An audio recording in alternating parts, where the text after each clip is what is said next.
The server room door locks behind me. My ally just handed me a master key card. But the encryption key is a beacon. Security knows exactly where I am. Sweat burns my eyes as I slam the thumb drive into the port. 30 seconds until they breach the door. My therapy sessions, my leverage, my entire life. All on this drive. The ventilation duct is my only way out. And it's too small. The hum of the cooling fans vibrated through the soles of David Miller's shoes, a constant mechanical drone that masked the thud of his pulse. Blue light from the server racks washed over the room, casting long, skeletal shadows against the soundproofed walls. He fumbled with the thumb drive, his fingers slick with sweat against the brushed metal casing. The port resisted. He forced the drive home with a sharp click. On the monitor, a progress bar crawled across the screen, agonizingly slow. Each percentage point felt like a minute lost. These files, hundreds of therapy sessions, held the weight of Marcus Thorne's career. They contained the whispered confessions Thorne had weaponized against his own patients. David's thumb brushed the smooth riverstone in his pocket, clicking it against his wedding ring in a frantic pattern of 3. Click, click, click. He wasn't just stealing data. He was reclaiming a stolen life. The Serenity Path portal was supposed to be a sanctuary for employees to discuss their mental health. But David had found the digital trapdoor. Thorne wasn't helping his staff. He was cataloging their weaknesses. David watched the transfer bar. 60%. The air in the server room was chilled to a precise 64 degrees. Yet a bead of sweat rolled down his neck, stinging like an insect bite. He imagined the data flowing through the cable like water through a pipe, a torrent of secrets. Divorce fears, addiction struggles, childhood traumas, all being siphoned into his pocket, 80%. The status light on the drive flickered a frantic orange, a tiny heartbeat in the dark. David gripped the edge of the laminate desk, his knuckles white. If Thorne walked in now, there would be no explanation. He couldn't debug his way out of a felony. 95%. The cooling fans seemed to scream, a rising pitch of mechanical anxiety that vibrated in his molars. When the prompt finally cleared, David yanked the drive from the slot. He shoved the cold metal into his pocket and slipped toward the exit, his shadow stretching thin across the pristine white floor as the motion sensors tracked his escape. He stepped out into the darkened office hallway, the carpet swallowing the sound of his footsteps. The silence of the lodge at night was heavy, smelling of expensive cedar and the chemical bite of industrial floor wax. A shadow detached itself from the doorway of the break room. David froze, his heart hammering against his ribs like a trapped bird. "David, is that you?" The voice belonged to Michael Davis. The IT manager stepped into the dim light, his receding hairline gleaming and a forced, watery smile plastered across his face. He was leaning forward, mirroring David's defensive posture with an eerie, practiced precision. "We look like we've seen a ghost," Michael said, using his characteristic plural. "We shouldn't be wandering the halls this close to the executive dinner. Thorne is already asking for the seating chart." David's hand went back to the stone in his pocket. Click, click, click. "Just finishing some logs, Michael. System maintenance doesn't punch a clock." Michael stepped closer, his presence smelling of stale coffee and peppermint. He reached into his blazer and pulled out a plastic card and a small black device. "We thought you might need these. The master key card for the perimeter gates, and the encryption key for, well, for whatever it is we're working on. We want to see Thorne brought down just as much as you do." David looked at the master key card. It was the golden ticket, the way out of this high-altitude prison. He took the items, the plastic feeling cold and clinical in his palm. "Why are you helping me, Michael?" "Because we're a team, David, and teams look out for each other." Michael's smile didn't reach his eyes. "Go. Get changed for dinner. We'll handle the rest." David nodded, turning away. He felt a brief surge of hope. With Michael's key and the data in his pocket, he finally had the leverage to break Thorne's grip. He headed back toward the server room to retrieve his laptop, feeling the weight of the drive as a promise of freedom. But as he swiped back into the secure zone, the heavy door didn't just click shut. It locked with a finality that made the hair on his arms stand up. The blue lights of the server racks were suddenly eclipsed by a massive silhouette. Mike Stone, Thorne's head of security, was standing by the main terminal. He was a wall of a man, his neck as thick as a tree trunk. He began to crack his knuckles, one by one, 10 distinct, sickening pops that echoed off the metal cabinets. "Mr. Miller," Stone said, his voice a low rumble, "you're in the wrong room." Before David could speak, Stone lunged. The air was sucked out of the room as the big man moved with terrifying speed. David dodged to the left, his shoulder clipping a server rack. The smell of ozone and heated plastic filled the air. Stone swung a fist that looked like a mallet, whistling past David's ear. David scrambled, his eyes darting for a weapon. He grabbed the handle of a heavy, rack-mounted backup unit, a 40-pound block of steel and lead, and heaved it outward just as Stone charged. The metal corner caught Stone's arm, pinning it against the frame of the rack with a crunch of bone and a grunt of pain. Stone didn't scream. He began to hum a low, guttural funeral dirge. The sound was chilling, a tuneless vibration that filled the small space. David didn't stay to hear the end of the song. He kicked Stone in the ribs, a sharp, desperate blow that bought him 3 seconds. He looked at the door, locked. He looked up. The ventilation duct was a silver maw in the ceiling. David leaped, grabbing the edge of the galvanized steel. The metal bit into his palms, cold and sharp. He hauled himself up, the stagnant 95-degree air of the vents hitting him like a physical wall. He scrambled into the darkness, the metal coffin pressing against his shoulders, smelling of recycled breath and ancient dust. Behind him, he heard the roar of Stone throwing the server rack across the room. David crawled faster, his knees scraping against the rivets until he reached a junction.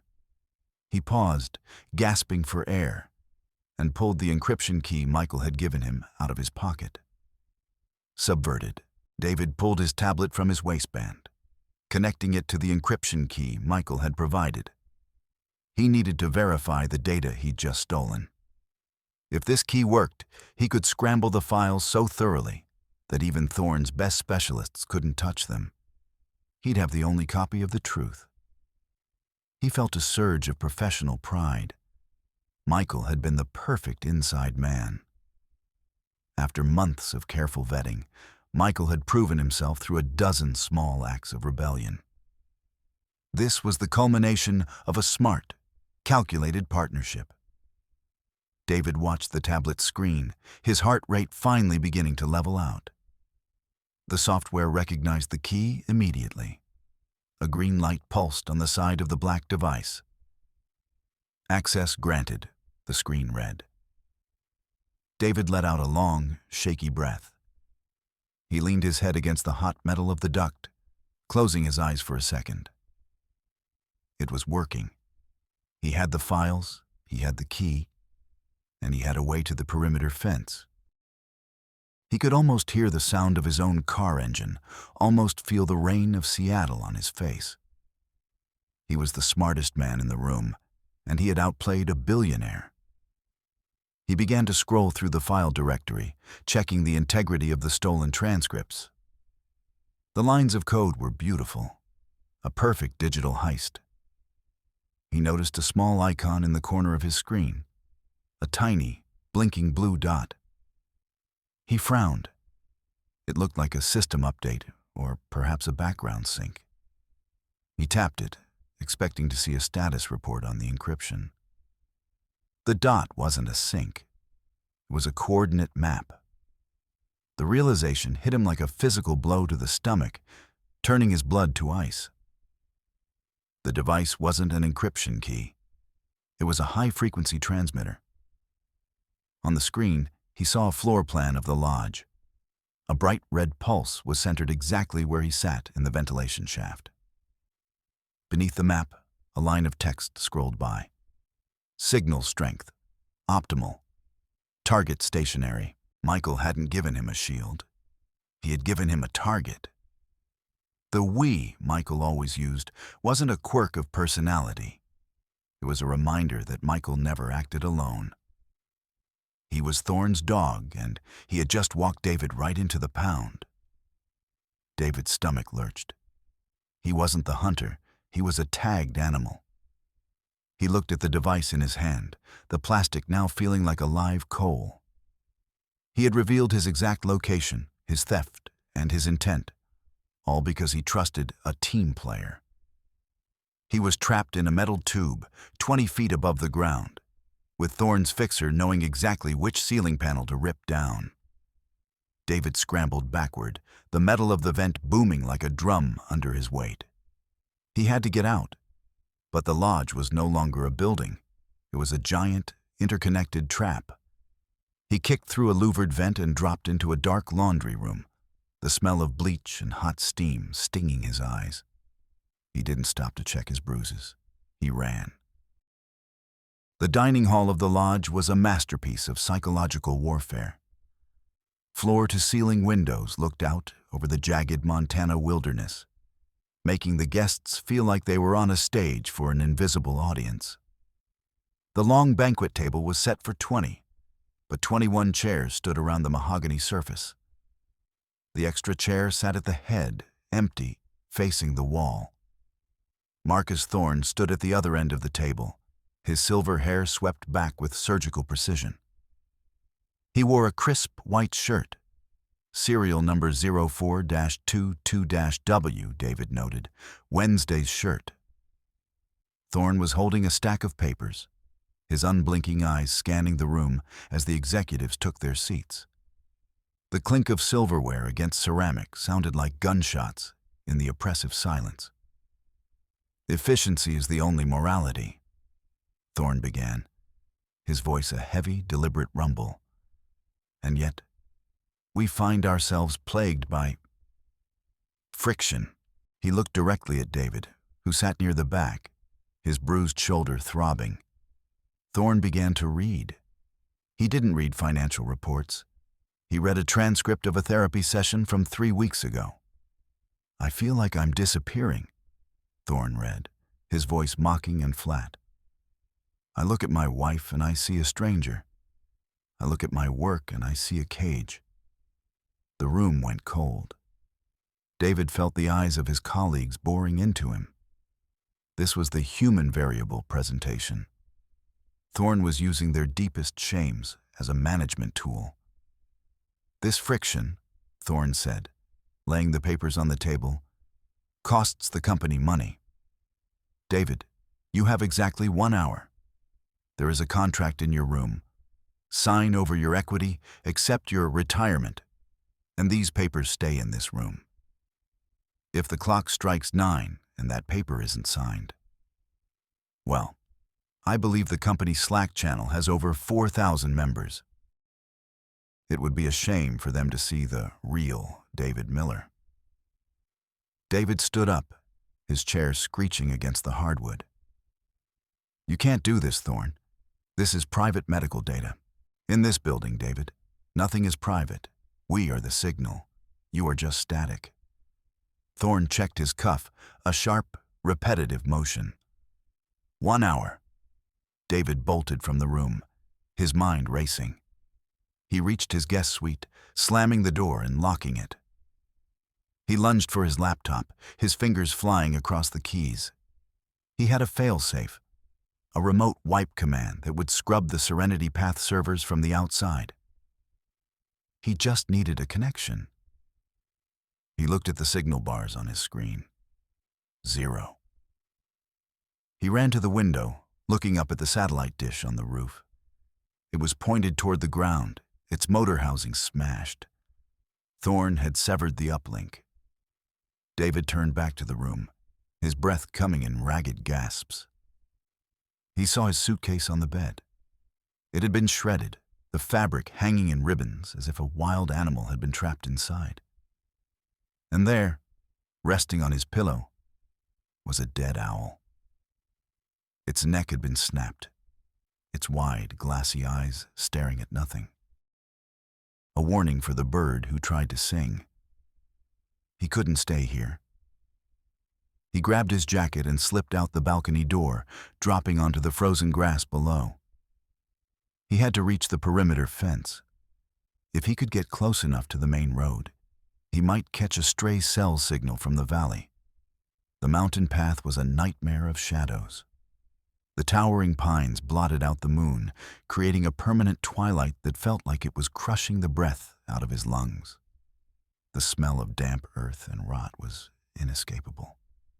David pushed through the brush, his lungs burning in the thin air. Suddenly, a pair of blinding white lights cut through the trees.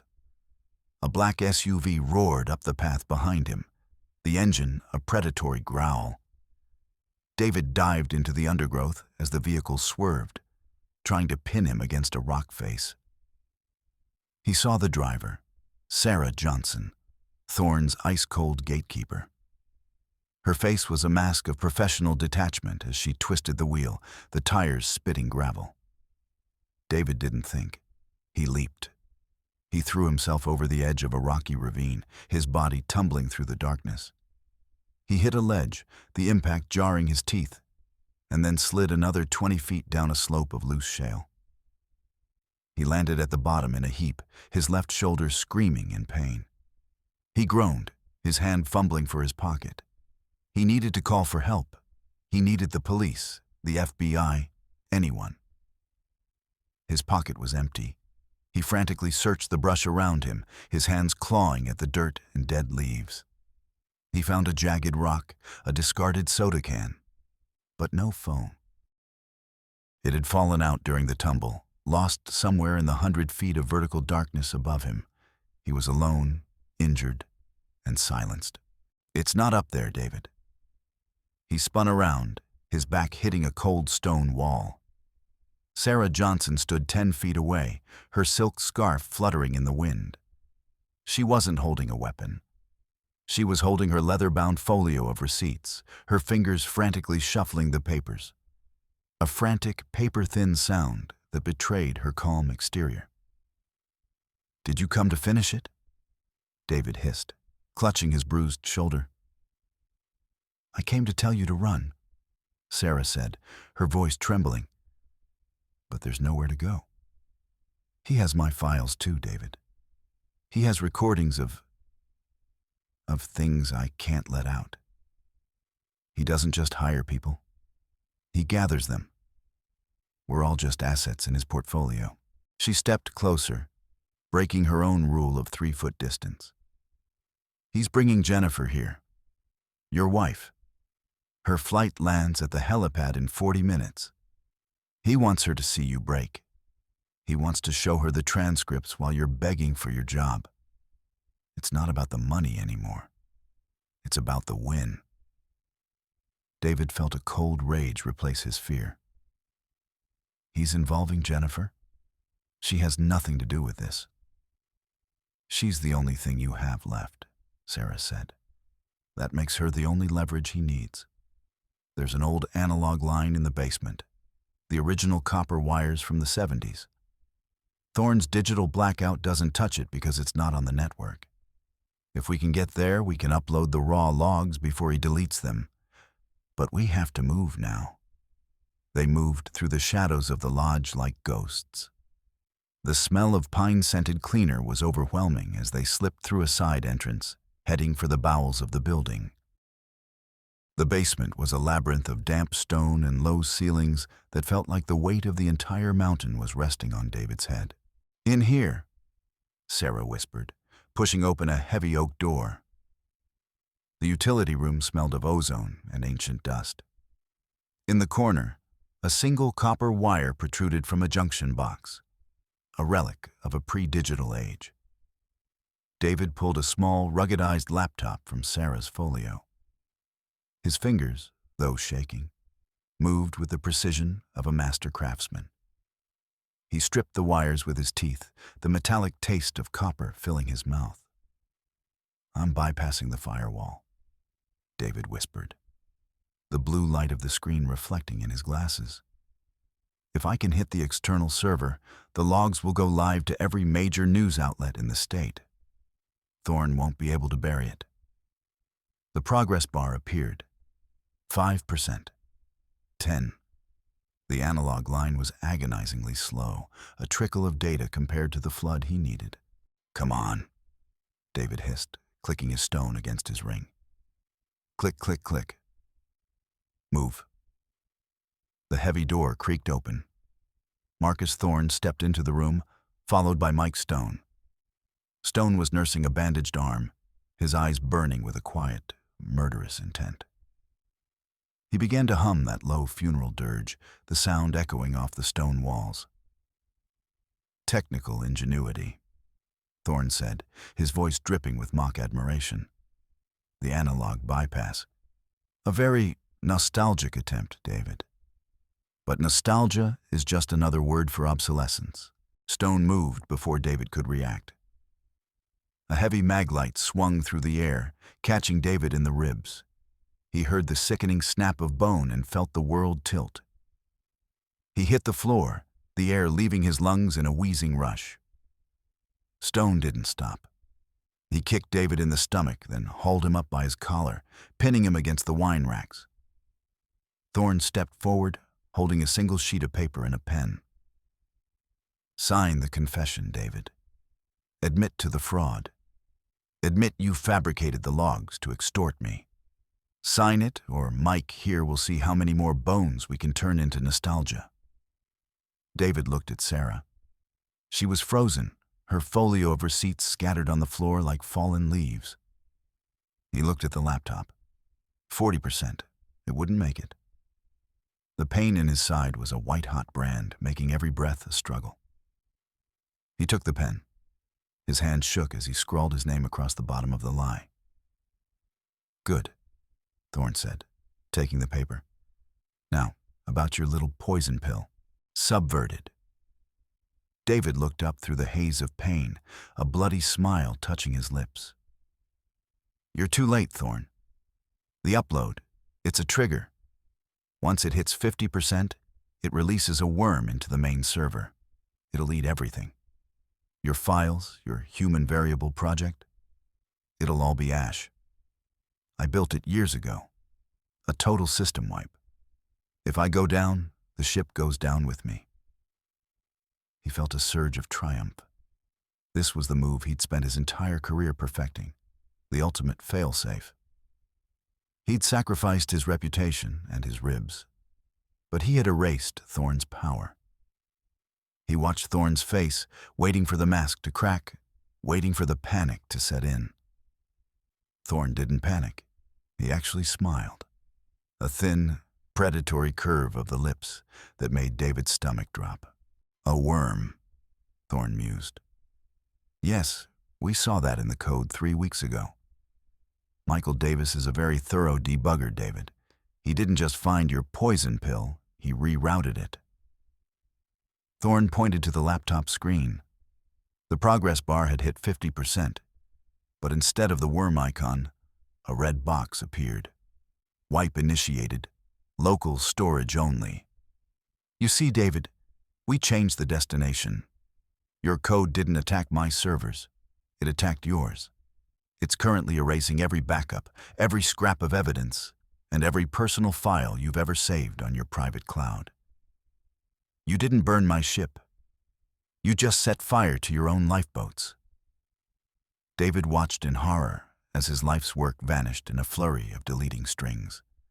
The logs, the recordings, the proof, all being eaten by his own hand. And the best part? Thorne leaned in, his breath smelling of expensive mint. The upload you just sent? It wasn't the logs. It was a copy of that confession you just signed, sent directly to the district attorney's office. You didn't just lose, David. You committed digital suicide. Thorne signaled to Stone. Put him in the cellar and turn on the gas. Just enough to keep him quiet while I go meet his wife at the helipad. We have a show to start. The heavy door slammed shut, and the click of the electronic lock sounded like a gavel. David lay on the cold stone floor, the sharp smell of sleeping gas beginning to hiss from the ventilation grate. He was broken, alone, and he had just deleted the only evidence of his innocence. He gasped for air, his mind reeling. Rock bottom was colder than he imagined. But as his vision began to blur, his hand brushed against something in his pocket. Not the stone. A loose copper wire he'd pocketed from the utility room. Logic, he thought, fighting the lethargy creeping into his limbs. If the lock is electronic, it requires a completed circuit. If the circuit is interrupted, the default state is open for fire safety. He dragged himself to the door's control panel, his fingers fumbling with the plastic casing. He ripped it off, exposing the guts of the lock. He saw the two main leads. He took the copper wire, his hands shaking, and jammed it between the terminals. A spark erupted, stinging his fingertips, and the lights in the cellar died. Clack! The door swung open. David stumbled out into the night, the freezing Montana air hitting him like a bucket of ice water. He looked toward the lodge. Massive projectors had been mounted on the lawn, and a giant, glowing image was being splashed across the cedar siding of the building. It was a transcript. Patient: David Miller. Topic: inferiority complex and substance abuse. No, David whispered. He saw the helicopter landing on the precipice, the rotor wash kicking up a storm of snow. He saw Jennifer stepping out, her coat clutched tight against the wind. Thorne was walking toward her, his hand outstretched in a gesture of false comfort. David didn't run to her. He ran to the control booth, a small glass shack overlooking the lawn. He burst inside, finding the technician distracted by the spectacle outside. One punch, desperate and clumsy, sent the man sprawling. David sat at the console. His ribs screamed, and his vision was swimming. But he was home. He didn't try to stop the projection. He didn't try to delete the files Thorne was showing. He initiated a zero-day exploit, a backdoor he'd hidden in the lodge's display software during the initial installation. It wasn't a wipe. It was a redirection. You want to show the world the truth, Marcus? David hissed, his fingers dancing across the keys. Let's show them all of it. On the side of the lodge, the therapy transcript flickered and vanished. In its place, a massive spreadsheet appeared. Thousands of lines of numbers, offshore account routing codes, and shell company names. It was Thorne's private financial ledger, the one that proved he had been embezzling millions from the Serenity Path acquisition to cover his own failing startups. David grabbed the microphone. His voice boomed across the valley, amplified by the lodge's massive sound system. "Look at the screen, Jennifer," David shouted. "Look at the man holding your hand." Thorne froze. He looked back at the lodge, his face turning a sickly gray in the reflected light of his own crimes. The board members, who had been tittering over David's secrets, were suddenly standing up, their faces pale as they recognized their own diverted funds. David stepped out of the booth, walking toward the crowd. He was covered in dirt, his shirt was torn, and blood trickled from a cut on his forehead. He stopped 10 feet from Jennifer. "The transcripts are real," David said, his voice cracking. I have struggled. I have felt like a failure. I have hidden behind code because I was too afraid to be a man. He looked at Thorne, who was being surrounded by his own security team, not for protection, but for detention. But my secrets don't give you power, Marcus. They just make me human. Your secrets? They make you a criminal. The silence that followed was broken only by the whistling of the Montana wind. 3 weeks later, the sun was shining on a quiet park in Seattle. The smell of rain on asphalt was the only thing David wanted to breathe. He sat on a bench, his ribs still taped, watching the city skyline. Jennifer sat down next to him, handing him a cup of coffee. "The settlement came through," she said softly. "The board wanted the whole thing to go away. You're officially unemployed, David." "I've never felt better," David said. He pulled the smooth river stone from his pocket and looked at it. He didn't click it. He simply held it, feeling the weight of it in his palm. "I don't need to track the variables anymore. I don't need to know the outcome." He stood up, offering his hand to his wife. As they walked away from the bench, David reached into his pocket and let the stone fall into the grass. He didn't look back. He didn't need the receipts, the logs, or the encryption. For the first time in his life, the signal was clear. He was broke, he was scarred, but he was finally, truly free.